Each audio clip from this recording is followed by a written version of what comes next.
আমাদের প্রবাসীদের দাবিগুলোর মধ্যে প্রথম যে দাবিগুলো আছে আমি এক এক করে দাবিগুলো আপনাদের সামনে উপস্থাপন করতেছি। আমরা বিনয়ের সাথে এই সরকারের এই যে অন্তর্বর্তীকালীন সরকার আছে তাদের কাছে দাবি জানাই। ইতিমধ্যে অনেকগুলো দাবি তারা ব্যবস্থা নিচ্ছে, কার্যক্রম পরিচালনা করতেছে। তো আশা করতেছি খুব শীঘ্রই যেন এগুলো বাস্তবায়ন দেখতে পাই। তার মধ্যে প্রথম দাবি যেটা, আমরা প্রবাসী হিসেবে আমাদেরকে রেমিটেন্স যোদ্ধা হিসেবে আপনারা সবাই অবহিত করেন, কিন্তু রেমিটেন্স যোদ্ধাদের যে সম্মানটা, সেই সম্মানটা আমরা কখনোই পাই না। একজন প্রবাসী যখন 5 বছর 10 বছর 8 বছর 2 বছর পরে প্রবাস থেকে দেশে আসে, তাদেরকে কামলা হিসাবে ট্রিট করা হয়, তাদেরকে মূর্খ অশিক্ষিত হিসেবে ট্রিট করা হয়। অনেক প্রবাসী কান্নাজড়িত কণ্ঠে বলে আমরা প্রবাসী এসে কি অনেক ভুল করে ফেলেছি।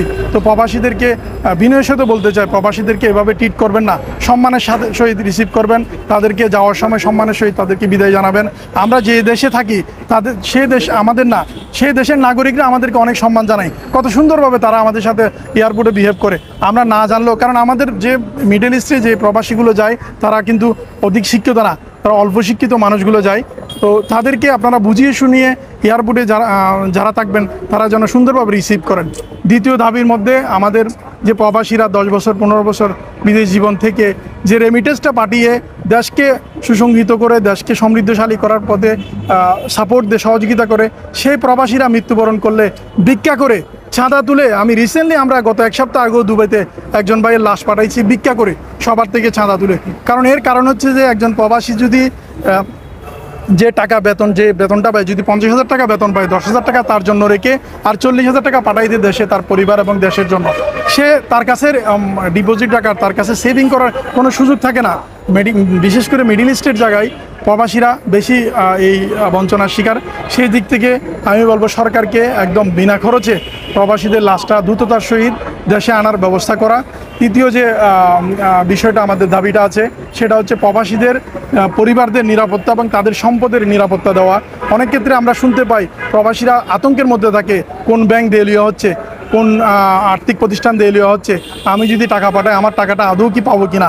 আমরা তো প্রবাসীরা কষ্ট অর্জিত টাকাটা পাঠাই রেমিটেন্সের মাধ্যমে, ডলারের মাধ্যমে। সরকার যেন এই বিষয়টা বিবেচনায় রাখে, যদি কোনো ব্যাংক আদৌ যদি কোনো ধরনের ক্ষতিগ্রস্ত হয় সেটা যেন সরকার বিবেচনায় রেখে প্রবাসীদের অর্থগুলো সঠিকভাবে যেন মূল্যায়িত হয় বা সঠিকভাবে তাদের অর্থগুলো ফিরে পায়, সেই ব্যবস্থাটা আগাম নিয়ে রাখা। এখনও অনেক প্রবাসী আতঙ্কের মধ্যে আছে যে গত সরকারের আমলে অনেকগুলো ব্যাংকে বিভিন্ন লুটতরাজ হয়েছে, যেগুলো বিস্তারিত আপনারা জানেন। তো আমরা চাই প্রবাসীদের এই কষ্টজিত অর্থগুলো যেন কোনোভাবে বিফলে না যায়। আপনারা সরকারে যারা আছেন, আপনারা বৈষম্য বিরোধী আন্দোলনে ডাক দিয়ে আজকে দেশকে সুসংহত করার জন্য ডাক দিয়েছেন, যে ডাকে বাংলাদেশের আপামর জনতা এবং প্রবাসীরা আপনাদের পাশে থাকবে, সেই প্রতিজ্ঞা করি। প্রবাসীদের এই দাবিগুলো আপনারা পালন করবেন এবং এগুলো মেনে নিয়ে, এগুলো যৌক্তিক দাবি, মানবিক দাবি। অন্যান্য দেশে এই দাবিগুলো নিয়ে রাস্তায় দাঁড়াতে হয় না। আমাদের লজ্জা লাগে, আমরা একজন প্রবাসী, আমি আমার ভাইয়ের লাশটার জন্য আরেকজনের কাছে হাত পাততে হবে, সেটার জন্য আমি দাবি জানাচ্ছি, সেটা লজ্জা লাগে। তো আপনাদের কাছে অনুরোধ জানাই, আমরা কোনো রাজনৈতিক দলের কোনো ব্যানারে আসি না, আমরা প্রবাসী হিসাবে সাধারণ প্রবাসীদের এই যৌক্তিক দাবিগুলো নিয়ে আপনাদের সামনে আসি। আপনারা যদি চান আমরা আপনাদের সাথে সরাসরি বসে কথা বলে আমাদের যারা ঊর্ধ্বতন কর্তৃপক্ষ আছে আপনাদের মাধ্যমে আপনাদের কাছে আমরা স্মারকলিপি দিব, আমাদের যে যৌক্তিক দাবিগুলো আছে সেগুলো প্রেরণ করব। প্রবাসীদের রেমিটেন্স আরও কীভাবে বাড়ানো যায়, যেখানে এখন 18 থেকে 20 বিলিয়ন ডলার আসে, সেখানে 30 থেকে 40 বিলিয়ন ডলার কীভাবে, কারণ এই যে রেমিটেন্স আপনারা পাচ্ছেন এটা অর্ধেক পাচ্ছেন, যে অনেক প্রবাসী আগে ক্ষোভে দেশে পাঠায় না, এখন কিন্তু আস্থা রাখতেছে আপনাদের উপর। আপনাদের সাথে সহমর্মিতা জানিয়ে ইতিমধ্যে এই সংযুক্ত আরব আমিরাতে 57 জন প্রবাসী জেলভুক্ত হয়েছে,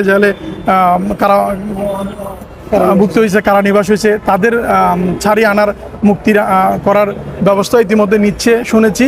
তো বিনয়ের সাথে জানাবো এবং দাবি জানাবো যে আপনারা সরকারের উচ্চ পর্যায়ের লোক যদি ওই প্রশাসনের সাথে কথা বলে তাদেরকে দেশে ফিরিয়ে আনার ব্যবস্থা করবে, এবং তারা যদি দেশে আসে তখন তাদের জন্য একটা কর্মসংস্থানের ব্যবস্থা করবে।